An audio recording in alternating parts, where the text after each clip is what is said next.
Bonjour et bienvenue à ce format vidéo qui répond rapidement à vos questions. Aujourd'hui, la question est comment les Tortues Ninja obtiennent-elles l'argent pour payer leur pizza?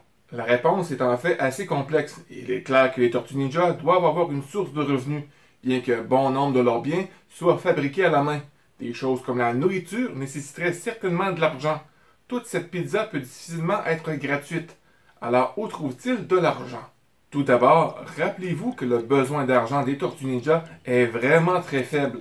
Presque tout ce qu'ils possèdent, y compris les armes et la technologie, a été fabriqué à partir de tout ce qu'on peut trouver dans les dépotoirs, laissés dans des endroits abandonnés. Comme nous le voyons dans la série de 2003, Leonardo possède des compétences de forgeron et fabrique ses nouvelles armes à partir de ferraille, tandis que Donatello construit des technologies et des machines à partir de tout ce qu'il peut trouver. Et bien sûr, ils n'ont pas à se soucier de choses comme le loyer. De toute évidence, ils ne nécessitent pas autant d'argent que nous.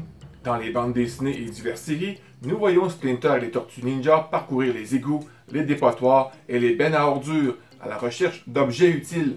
Mais il est possible qu'ils recherchent plus ce qu'ils peuvent utiliser eux-mêmes. En fait, à la fois dans les bandes dessinées et dans la série de 2003, la propriété d'April O'Neil, le magasin d'antiquités et de brocante, est très pratique.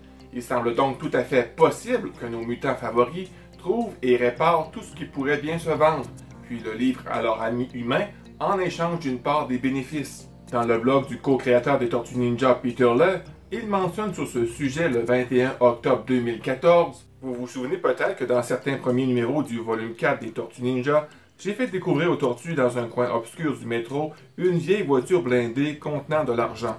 S'il le gardait, ce serait une façon d'avoir beaucoup d'argent. Il aurait pu sauver quelqu'un qui était si reconnaissant de les récompenser avec des cadeaux en espèces. Il aurait pu rassembler des canettes et des bouteilles et obtenir l'argent pour eux. Il aurait pu trouver un emploi auprès de certaines personnes, organisations qui auraient négligé le fait qu'elles étaient des tortues mutantes en raison de la valeur de leurs compétences uniques. Il aurait pu voler aux malfaiteurs et donner aux pauvres, ce qui les aurait inclus. Vous pouvez remarquer, dans le premier film de 1990, les tortues commandent leur pizza pour livraison au 122 et un 8e. Cela fonctionne à leur avantage puisque la fameuse garantie de 30 minutes de Domino Pizza et la difficulté relative à trouver l'adresse de l'égout signifient qu'elle finit par être gratuite. Ils donnent quand même un pourboire au livreur. Pour le deuxième film de 1991, ils commandent leur pizza livrée à l'appartement d'April. Le propriétaire de la pizzeria note qu'elle est devenue ces derniers temps l'une de leurs meilleures clientes, en se référant à elle par son nom. Il semble donc que dans des circonstances normales, c'est elle qui accepte les commandes et qui donne un certain montant pour que les tortues puissent acheter leur nourriture. Dans le long métrage d'animation de 2007, nous voyons Donatello travailler en tant que technicien support informatique, ainsi que Mikey comme mascotte pour les fêtes d'enfants, une façon pour eux de faire de l'argent.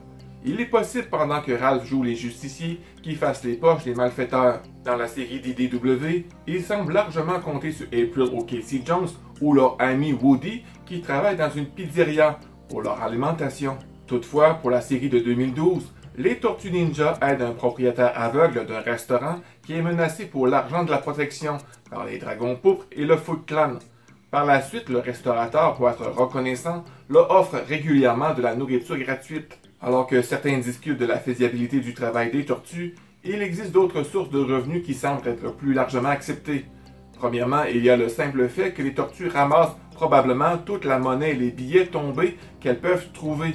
Dans une ville animée et largement piétonnière comme New York, il doit y en avoir beaucoup. Deuxièmement, en revenant à la série 2003 qui se rapproche le plus des bandes dessinées originales, nous trouvons une façon un peu plus sombre pour gagner de l'argent.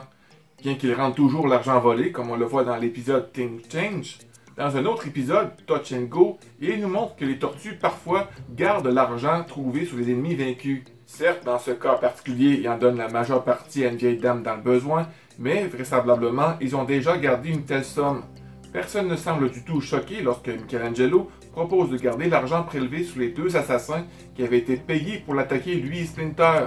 En fait, ils se comportent tous comme si c'était une procédure normale. Au fait, encore merci pour le cadeau. Hey les gars, vous vous allez pas en revenir. J'ai ici en ma possession une mallette remplie à ras-bord de 1001 possibilités. Un camion de bande dessinée rare, 284 télévisions, 970 jours de plats chinois se faire livrer à domicile. Tu sais quoi, Michelangelo? Je crois que j'ai une meilleure idée. En résumé, les sources d'argent les plus probables pour les tortues sont la revente d'objets réparés avec l'aide d'April, la collecte de pièces et de billets perdus, le travail quel qu'il soit, et le pillage des malfaiteurs. Alors c'est tout pour aujourd'hui les amis, j'espère avoir répondu à ta question. N'oublie pas le pouce bleu, de partager et de laisser un commentaire pour le référencement. Ça fait toujours plaisir et ça m'aide grandement dans mon travail. Si tu as des questions sur les Tortues Ninja, tu peux me les poser dans les commentaires. Il me fera plaisir de les lire et peut-être d'y répondre dans une prochaine vidéo. Pour savoir davantage d'informations sur l'univers des Tortues Ninja, n'oublie pas de t'abonner. Sur ce, mon ami, je te souhaite une agréable journée. Sois prudent parce que tu es vraiment important et on se revoit dans une prochaine vidéo. Bye bye.